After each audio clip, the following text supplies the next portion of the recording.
Nous avons décidé de mettre en avant la question de la santé des femmes. On note que 44% des femmes se déclarent en mauvais état de santé mentale versus 31% des hommes. Finalement, elles sont surreprésentées dans l'absentéisme. Ce n'est évidemment pas de stigmatiser les femmes, de ne pas les réduire à une petite chose fragile. C'est vraiment un enjeu de performance, d'arriver à limiter cette absence par l'amélioration des conditions de travail. Bonjour, je suis Anne-Sophie Godon, la directrice des services aux entreprises du groupe de protection sociale Malakoff Humanis. Pour la 14e année de notre baromètre sur la santé des salariés, nous avons décidé de mettre en avant la question de la santé des femmes.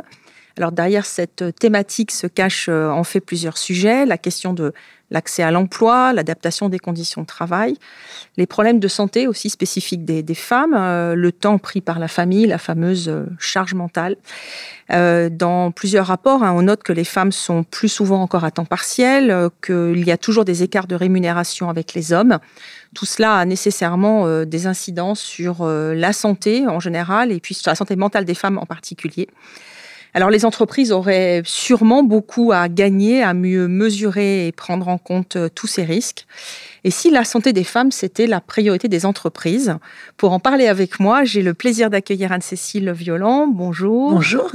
Vous êtes députée de Haute-Savoie, psychologue de métier, co-rapporteur d'un rapport d'information de l'Assemblée nationale sur la santé mentale des femmes rendu cet été. Preuve que le sujet intéresse de plus en plus. Et Florence Chappert, bonjour. Bonjour. Vous êtes vous travaillez à l'Agence nationale pour l'amélioration des conditions de travail, l'ANACT. Vous y coordonnez le projet Genre, Égalité, Santé et Conditions de travail depuis 2008. Vous avez été auditionné dans le cadre du rapport au Sénat sur la santé des femmes au travail, adopté en juin 2023, donc 2 rapports extrêmement récents. Et vous avez donc des solutions, des exemples et des solutions pour améliorer la santé mentale des femmes dans le monde du travail. Avant d'en parler ensemble, Quentin, qui travaille dans mon équipe, nous dit ce qu'on peut retenir de notre baromètre sur la santé au travail. Malakoff Humanis vient de publier les derniers résultats de son étude santé des salariés. Un des résultats importants de cette étude, c'est que 2/3 des salariés se déclarent en bon et très bon état de santé général et on voit que c'est un chiffre qui reste stable au cours des dernières années. Spécifiquement, cette année, on s'est attaché à analyser la santé des femmes. On note une dégradation de l'état de santé global des femmes au cours des 3 dernières années. On voit que 38% des femmes ont un mauvais état de santé global. Une des principales causes explicative de cette dégradation concerne la santé mentale des femmes. On note que 44% des femmes se déclarent en mauvais état de santé mentale versus 31% des hommes. Elles sont particulièrement concernées par les troubles du sommeil et l'insomnie, les troubles anxieux et la fatigue chronique. Pour une femme sur 2, elles ne sont pas diagnostiquées pour ces troubles par un professionnel de santé.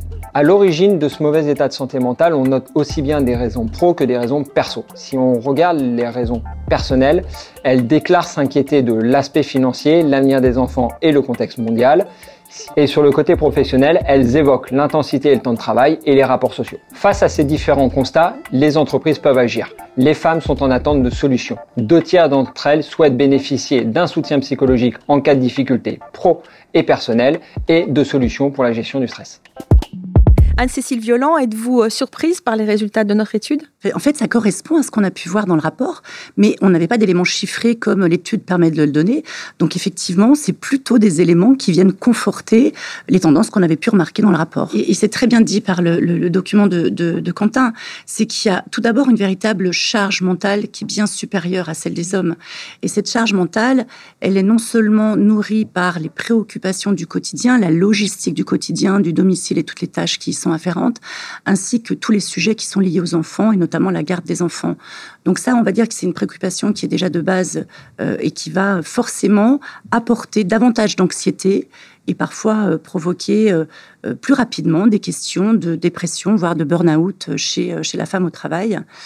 On a aussi des spécificités qui sont liées à la condition féminine, c'est-à-dire des pathologies qui vont être de l'ordre de la dépression postpartum suite à une grossesse potentiellement, l'endométriose, les problématiques liées à la ménopause, et puis tout ce qui peut être aussi fibromyalgie. C'est vrai que ces difficultés que vous évoquez, on les retrouve dans nos études. Moi, il y a quelques chiffres qui m'ont frappée. D'une part, c'est une femme sur 2 qui se déclare en situation d'épuisement professionnel.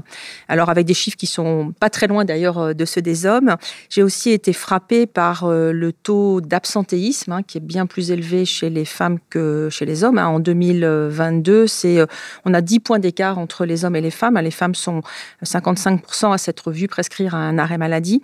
Et puis, il y a des sujets que vous évoquez d'ailleurs dans votre rapport autour du harcèlement moral. On voit que ça concerne aujourd'hui un peu plus d'une femme sur 10. Donc, on voit effectivement que ce que vous avez décrit se retrouve dans les chiffres. Alors, Florence, vous êtes une experte des questions de genre dans les entreprises. Est-ce que vous avez le sentiment que les entreprises ont conscience de ces enjeux et finalement, est-ce qu'elles ont conscience de ce qu'elles auraient à gagner en s'intéressant donc davantage à la question des femmes ? En fait, les entreprises n'ont pas conscience majoritairement de cette problématique parce qu'en France, l'égalité est soi-disant déjà là et qu'elles ne produisent pas de données sexuelles en santé au travail. C'est vraiment un enjeu de performance, d'arriver à limiter cette absence par l'amélioration des conditions de travail. Il y a un deuxième enjeu pour les entreprises, c'est un enjeu juridique. Il y a quand même aujourd'hui une obligation, depuis la loi de 2014, à évaluer les risques professionnels en prenant en compte l'impact différentiel exposition en fonction du sexe, donc en différenciant les postes à prédominance féminine, masculine. Et puis, il y a, au-delà de tout ça, cet enjeu d'attractivité. Aujourd'hui, beaucoup d'entreprises ont quand même des problèmes pour recruter. On sait que c'est pas si facile. Voilà. C'est vrai que quand on échange avec les DRH sur le sujet, on voit que ils sont pas tous d'accord, en fait. Il y a effectivement beaucoup, d'ailleurs, qui pointent les risques de stigmatisation des femmes dans les entreprises, comme si, finalement, ça pourrait aller à l'encontre de l'objectif recherché. Alors, Anne-Cécile Violent, qu'est-ce que vous répondriez, finalement, à ces DRH qui sont encore un peu réticents à faire des femmes une priorité ? En fait, l'idée, évidemment, et ce rapport, et le discours de Florence va dans ce sens aussi, ce n'est évidemment pas de stigmatiser les femmes, de ne pas les réduire à une petite chose fragile. On voit bien que c'est le contexte qui crée ces conditions qui font qu'aujourd'hui, on va avoir ces statistiques qui montrent que ces femmes sont beaucoup plus vulnérables dans leur milieu de travail. Est-ce que vous avez le sentiment, Florence, que les finalement DRH femmes seraient plus sensibles ou enclines à avancer sur ces sujets que les DRH hommes ? Je ferai une différence de génération. Les DRH femmes plus anciennes, plus seniors, si je puis dire, ont été marquées par un parcours où elles ont tout fait. À la fois, elles ont mené leur carrière, elles ont eu leurs enfants, leur vie de couple, etc. Et elles ont tout fait, comme les femmes de leur génération, me semble-t-il, pour cacher le fait qu'elles pouvaient avoir des enfants, ne pas en parler à la maison, se débrouiller pour les faire garder, etc. Les jeunes générations sont plus ouvertes, si je puis dire, à ces questions-là. Et moi, je trouve que sur ces sujets, il y a un point de vigilance important. Il ne faut absolument pas que ça soit uniquement un sujet de femmes. Mmh. C'est l'affaire de toutes et tous. Donc, il faut enrôler les hommes. Et finalement, quand ils se mettent à parler, les hommes, ils ont une parole qui percute parce que ce sont des hommes. Et moi, j'encourage les hommes à parler. Et j'entendais un responsable institutionnel dire « la santé des femmes », c'est la priorité numéro 1, un responsable du ministère du Travail. C'est la problématique numéro 1. Ça n'est pas un effet de mode. Il ne faut plus que les femmes souffrent au travail. Donc voilà, je crois qu'il faut aller dans ce sens. Et vous êtes précurseur à Malakoff sur ce sujet depuis longtemps. Je vous propose peut-être maintenant qu'on parle du rôle de l'entreprise, notamment en ce qui concerne l'adaptation des conditions de travail, avec un exemple, celui de la métallurgie qui a signé donc récemment un accord de branche qui intègre donc des actions de prévention en faveur des femmes. Et donc, on va écouter Christelle Thieffine, qui est secrétaire nationale à la protection sociale de la CFE-CGC, qui va nous en parler. Quand on regarde finalement l'activité des femmes dans l'industrie, eh bien, elles sont souvent sur des postes administratifs, de logistique ou opératrices sur des choses assez fines et peu lourdes physiquement. Eh bien, pourtant, elles ont des pathologies qui sont par exemple le canal carpien, des problèmes cervicaux. En fait, la problématique, c'est que les femmes sont souvent sur des postes répétitifs qui créent des pathologies particulières, mais qui ne sont pas diagnostiquées, ne sont pas vues. Et finalement, l'état de santé des femmes dans l'entreprise est assez invisibilisé. Et pire encore, l'état de santé des femmes est souvent vu par l'entreprise comme une problématique personnelle et peu comme un problème de santé au travail. Qu'est-ce qu'on peut faire ? Finalement, 2 axes proposés. Un axe sur le diagnostic de l'état de santé des femmes, donc avoir une approche genrée dans l'entreprise, et finalement d'avoir des diagnostics sur les postes tenus particulièrement par des femmes. Le deuxième axe, c'est de s'intéresser à des maladies qui sont spécifiques aux femmes. Par exemple, l'endométriose. Eh bien, il s'agit de mettre le sujet sur la table, par exemple, par voie d'information, de communication, de dialogue avec les directions, avec les femmes dans l'entreprise, avec les managers, et finalement de pourquoi pas aller jusqu'à un accord d'entreprise qui pourrait prévoir, par exemple, des congés menstruels. Alors, Christelle Thieffine nous dit « L'état de santé des femmes est assez invisibilisé ». Ça peut d'ailleurs être le cas dans tout type d'entreprise, des TPE aux grands groupes. Vous êtes d'accord avec ça ? On se rend bien compte, et a fortiori dans des métiers justement comme ça, plus techniques, où les conditions vont provoquer des troubles musculo-squelettiques que en plus, les femmes ne vont pas forcément dénoncer. Et donc, ça va contribuer, effectivement, parce que les médecins ne vont pas forcément être sollicités sur ce sujet-là. Et ça va du coup avoir ça va nourrir une invisibilisation de ces problématiques chez les femmes. Dans les secteurs à prédominance masculine, je pense au transport, à la logistique. Finalement, cette invisibilisation provient du fait que les femmes se sont glissées dans les métiers, dans les postes, sans qu'il y ait une transformation suffisante des matériels, des équipements de protection individuelle, de l'organisation du travail, des cadences conçues pour un homme jeune en bonne santé, etc. Et du coup, ça a contribué à cette invisibilisation. Finalement, qu'est-ce qui nourrit cette invisibilisation aussi ? C'est, pour continuer dans la prédétermination des femmes, c'est aussi cette capacité à ne pas dire, cette capacité à ne pas se plaindre, comme si on était faites, nous les femmes, pour ne jamais se plaindre et surtout pas montrer quelque chose de négatif. Là, il y a un travail énorme justement de déconstruction des stéréotypes et on part du principe, mesdames et messieurs les DRH, c'est comment chaque femme peut faire potentiellement tous les métiers d'hommes et tous les hommes peuvent faire les métiers de femmes aussi. Oui, tout à fait. J'ai un exemple d'ailleurs, c'est dans une imprimerie où les femmes et les hommes rentraient comme aides de finition. Et on considérait que c'était un poste facile, léger, sans risque. Or, on a pu montrer que les femmes et les hommes, en portant toutes les 45 secondes 20 kilos, portaient jusqu'à 11 tonnes par jour. Mais c'était considéré comme un poste facile. Et la déconstruction des stéréotypes, elle s'est faite par l'analyse fine des conditions de travail, finalement, en montrant aussi le nombre de gestes par minute, des choses très, très concrètes. D'ailleurs, quand on a montrer les résultats de l'analyse, les femmes se sont mises à pleurer. Elles étaient face à cette injustice, mais ça a donné lieu à des actions dans l'entreprise. Voilà, ils n'en sont pas restés à un état de sidération. Est-ce qu'il y a des secteurs, finalement, où on remarque davantage de violences sexistes et sexuelles ? Bien sûr, c'est notamment tous les domaines de la représentation, du mannequinat, mais aussi les métiers du soin. Nous, on a identifié un certain nombre de caractéristiques des environnements de travail. Le fait d'avoir un environnement de travail assez monosexe, si je puis dire, donc la mode, le mannequinat, comme vous l'avez dit, mais aussi le côté, le BTP, l'industrie, mais on le connaît mieux. C'est aussi un milieu très hiérarchisé, comme à l'hôpital, ou très peu hiérarchisé, donc dans les startups, dans le monde du spectacle. Voilà, c'est des secteurs très exposés.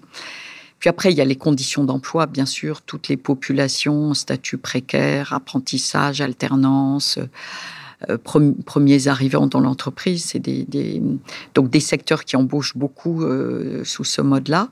Et puis, il y a certaines conditions de travail, c'est-à-dire le fait d'être dans un métier de relation expose beaucoup plus, qu'on soit enseignant, qu'on soit soignant, qu'on soit en soutien, etc.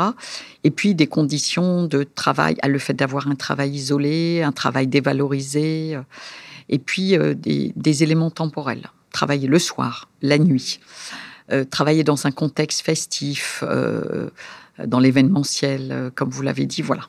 C'est des secteurs qui exposent et des conditions de travail qui surexposent. Et là, on sort de la logique individuelle. On est sur cette logique organisationnelle de l'exposition, si je veux dire. Florence, je me pose une question pour les entreprises qui nous écoutent. Là, concrètement, finalement, qu'est-ce qu'on peut faire pour améliorer la prise en compte de la question des femmes dans les entreprises? D'abord, produire des données sexuées en santé au travail. Souvent, les bilans sociaux n'incluent que des données sur la rémunération, sur le parcours, et on ne voit pas grand-chose. Par contre, produire des données sexuées, ça, c'est très important. Deuxième élément, évaluer les risques, comme le veut la loi dans le document unique d'évaluation des risques, en prenant en compte les risques des emplois à prédominance féminine et masculine, les risques quand on est enceinte, les risques de violences sexistes et sexuelles, les risques liés à l'articulation des temps. Et puis ensuite, c'est mettre en place des actions, parce que le document unique, il ne fait rien en lui-même. Mettre en place des actions. Donc, agir pour transformer le travail. Alors, transformer le travail dans les milieux masculins, c'est adapter les tailles, les hauteurs, les ports de charge. Par exemple, abaisser à 15 kilos le poids porté pour tout le monde, au lieu d'être dans la norme du Code du travail, qui est 25 kilos pour les femmes et 55 pour les hommes, ce qui est énorme. Dans les secteurs à prédominance féminine, c'est travailler sur tous ces risques psychosociaux. C'est aussi renforcer les moyens. Donc, c'est par exemple un nombre de personnes âgées à s'occuper dans un EHPAD, voilà, limite. Ou quand on est agent d'entretien, un nombre de mètres carrés maximum aussi à nettoyer. Voilà. Et alors, sur la thématique plus spécifique des violences sexistes et sexuelles, qu'est-ce qu'on peut faire ? Alors, pour nous, c'est agir à 3 niveaux. Bien sûr, c'est recueillir les plaintes, les faire émerger, parce que les femmes, les hommes ne se plaignent pas comme dans la société en général. Mettre en place un dispositif d'écoute anonyme, confidentialisé, de traitement aussi de ces signalements, etc. Externaliser les enquêtes si besoin, accompagner les victimes, les auteurs, les collectifs de travail aussi. Et puis, bien sûr, c'est l'obligation aussi des entreprises de sensibiliser, de prévenir, d'apprendre à reconnaître. Parce que nous, on est frappés de la sous-évaluation des violences sexistes et sexuelles. Et puis, bien sûr, nous, au niveau du réseau Anactaract, on porte le fait que c'est en amont, donc en limitant les risques à la source, en mettant en place des actions relatives à l'organisation de travail. Par exemple, quand on recrute quelqu'un qui a un référent ou un tuteur ou un binôme, ne pas d'ailleurs recruter une personne toute seule dans une équipe du sexe opposé, mettre en place aussi, comme vous en avez là à Malakoff, des cloisons vitrées, voilà, accompagner les personnes qui rentrent tard le soir, s'il s'agit de travail de nuit, mettre en place des dispositions pour limiter et prévenir, et faire ça bien sûr en accord avec le CSE s'il y en a. Oui, il me semble aussi, Anne-Cécile, qu'il y a toute cette question finalement de comment les entreprises pourraient aussi aider les femmes à mieux finalement concilier leur vie personnelle et leur vie professionnelle. Je crois que vous y consacrez une part importante de votre rapport. Qu'est-ce qu'elles pourraient faire sur ce terrain-là ? C'est déjà respecter les obligations légales qui sont liées vraiment à la condition féminine, on va dire, et notamment tout simplement l'index Pénicaud, qui donne un certain nombre d'obligations en matière de respect de la parité. Et puis après, de manière plus concrète, c'est comment on peut accompagner justement ces femmes à pouvoir un petit peu libérer de charge mentale, notamment dans des ateliers psychocorporels. Alors, là, je vais insister sur quelque chose, c'est que ces ateliers ne doivent pas être proposés qu'aux femmes, parce que là, on va rentrer de nouveau dans la stigmatisation. C'est des ateliers qui doivent être proposés à tous les employés d'une entreprise. Donc, des ateliers psychocorporels, alors ça peut aller de l'acupuncture à des ateliers de yoga, qui se fait déjà d'ailleurs dans beaucoup d'entreprises. Et puis, peut-être plus spécifiquement pour les familles, des possibilités de garde, justement, qui permettront justement de pouvoir alléger cette charge-là. Florence, vous accompagnez beaucoup d'entreprises. Est-ce qu'il y a une entreprise qui vous vient en tête, un exemple peut-être réussi ou pas d'ailleurs? Oui, je pense par exemple à une entreprise, un bureau d'études, en fait, où le médecin du travail alerte parce que il y avait beaucoup de femmes, jeunes femmes, ingénieurs, qui étaient en burn-out, la majorité. Et on s'est rendu compte que le nombre de projets qui étaient confiés aux femmes était supérieur aux hommes. On a réussi à comprendre que les femmes, les jeunes femmes, elles partaient généralement à 18h parce que elles se dépêchaient pour prendre à la crèche leur enfant, à l'école, etc. Alors que les hommes restaient plus tard. Et en fait, les managers, voyant qu'elles partaient à 18h, ils se sont dit vraisemblablement, inconsciemment, mais ils l'ont avoué, mais au fond, finalement, elles pourraient peut-être absorber d'autres projets. D'ailleurs, on est en surcharge. Ils leur proposaient d'autres projets. Et comme ce sont des femmes qui, pour faire leur place, etc., ne disaient pas non, et puis tous les projets sont intéressants, et du coup, elles acceptaient des projets. Et du coup, finalement, au bout de 2 ans et demi, elles se sont retrouvées en moyenne avec plus de projets à gérer que les hommes. Et du coup, ça a donné lieu à une discussion très intéressante au sein des équipes et avec les managers sur la répartition équitable des projets. Et finalement, ça a permis de rééquilibrer pour tout le monde la charge et de permettre à chacun de s'autoriser à cet équilibre vie pro, vie perso, finalement, dont vous parlez aussi dans l'étude. Moi, je suis assez sensible à ce qui a été dit sur la question finalement de l'écoute et du dialogue. Alors, c'est vrai que le CESE propose même d'ailleurs de faire de l'écoute un principe de prévention en tant que tel. Donc, je pense que écoute et dialogue me semblent deux sujets très importants. On voit aussi que pendant toute cette séance, on a parlé à la fois des enjeux de prévention, mais aussi d'accompagnement. Je crois que ce qui rend l'exercice compliqué pour beaucoup de DRH, c'est la difficulté à concilier des politiques qui doivent nécessairement être globales et collectives, et puis la prise en compte de situations individuelles. Alors heureusement, les entreprises ne sont pas seules. Dans les territoires, il y a des acteurs pour les accompagner. Alors je pense bien évidemment à l'ANACT et à son réseau. C'est aussi le rôle des mutuelles d'y répondre, à la fois par des garanties adaptées, mais aussi par des services. Ce sujet, il devrait faire partie des politiques, partie intégrante des politiques RSE des entreprises, quelle que soit leur taille. On a vu aussi qu'il y avait des enjeux économiques à la clé, des enjeux d'attractivité, des enjeux de fidélisation, des enjeux de performance finalement globale. Voilà, c'est la fin de cette émission. Merci à vous deux d'avoir contribué avec moi à parler de ce sujet encore émergent. Merci à tous de nous avoir suivis. Vous pouvez retrouver les résultats de notre baromètre sur le site de Malakoff Humanis. Au revoir.